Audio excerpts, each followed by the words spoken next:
Seth Rolland's furniture is a delightful reminder that even after thousands of years of working with wood, we haven't come close to exhausting its possibilities.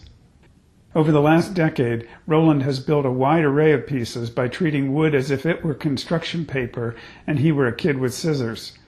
He'll take a single plank and slice it up into dozens of components without ever cutting it all the way apart.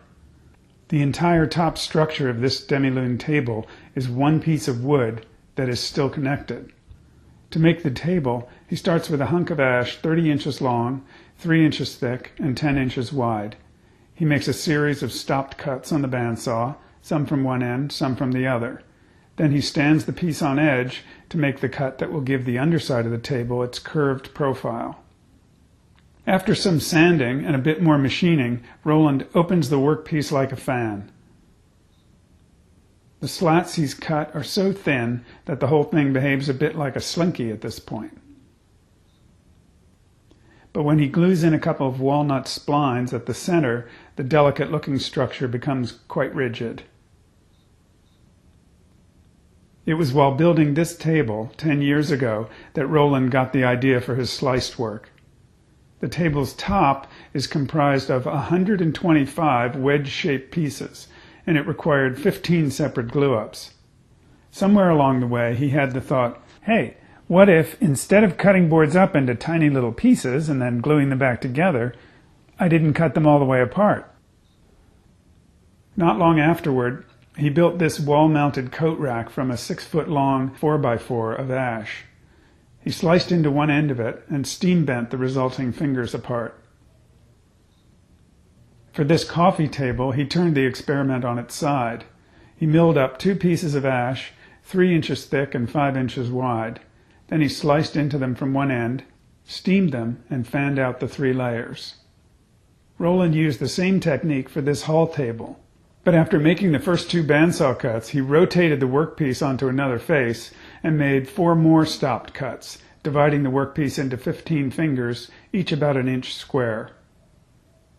With this dining table, Rolland cut tenons on the tops of the splayed slats and glued them into mortises on the underside of the tabletop.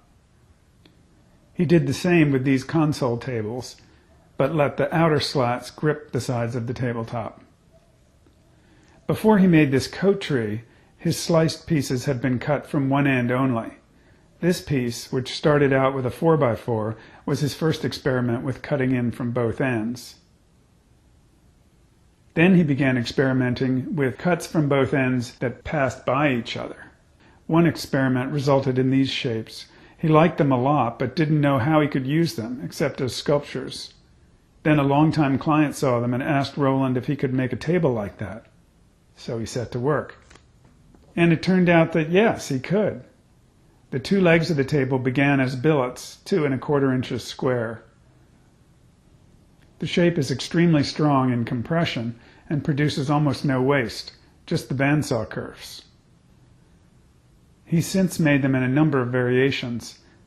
Minus the glass, the tables weigh just a few pounds.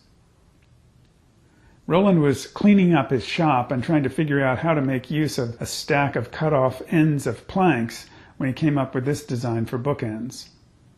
The cuts were so close together and the fins so flexible that they bent easily without steam.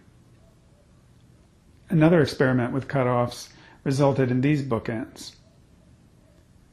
And the idea they generated led to this table.